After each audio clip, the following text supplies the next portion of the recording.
Okay, unbox tayo ngayon ng ano, hindi pala unbox, unplastic to eh. Naka-plastic siya. Unbox natin tong Rubik Cubes natin galing China. Ano bang Better Zian yata yung seller nito. Dalawang Rubik Cubes to galing China 3x3.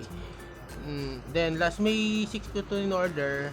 Then deliver din siya ngayong May 28. Supposedly ang last date ng delivery niya is June 4, pero dumating siya kahapon sa Pilipinas din ngayon. Early morning, dinala nung courier dito. Yan. Roro Cube.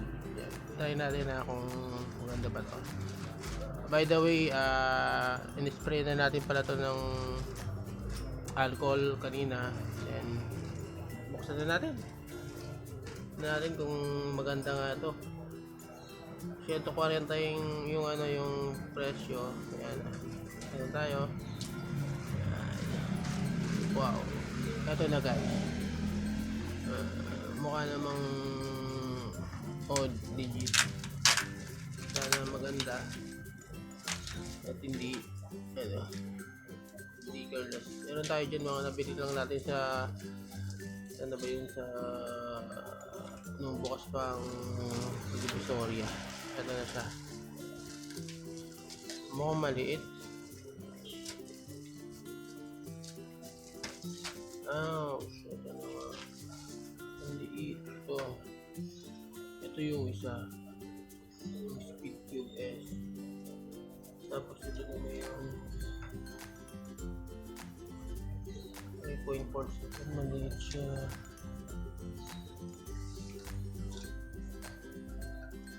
Parang ito lang yung ano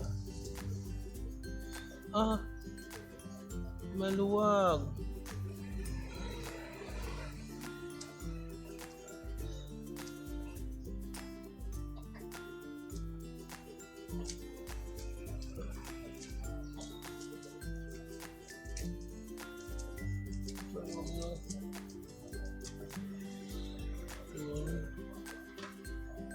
Tapos yung isa. Okay, tuloy tayo. Ito yung Speed Cube. Speed Cube. Dito yung Maylong. Ito yung Maylong.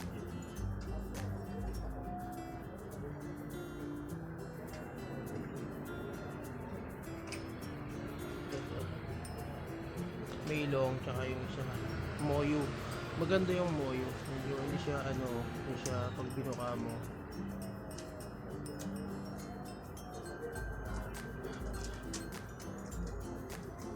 Pwede na siya.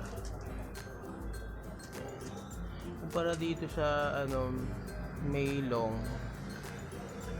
medyo ano siya pag binuka mo siyang gano'n medyo parang magaan din tong Maylong. Same size sila. Ayaw ko lang pero siguro pag ginagamit na to matagal. Parehas na siguro. Pero pag nagka-budget tayo, try natin yung gun naman bumili. Okay na din pala. Yan, okay, lumbog na. Sinikip na ngayon ginamit na siya.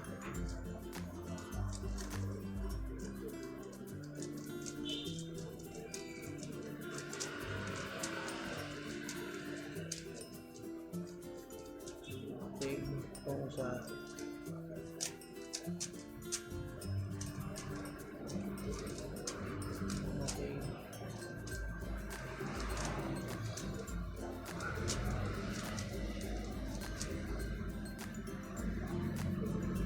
guys, yun lang. Legit naman yung seller natin sa Lazada. I recommend this itong Speed Cube S ko si bulk pang naka-picture dito mas okay kumpara dito kay ano. Tsaka ayan si ano naman, ito yung ano niya nandito. Okay, thank you guys for watching.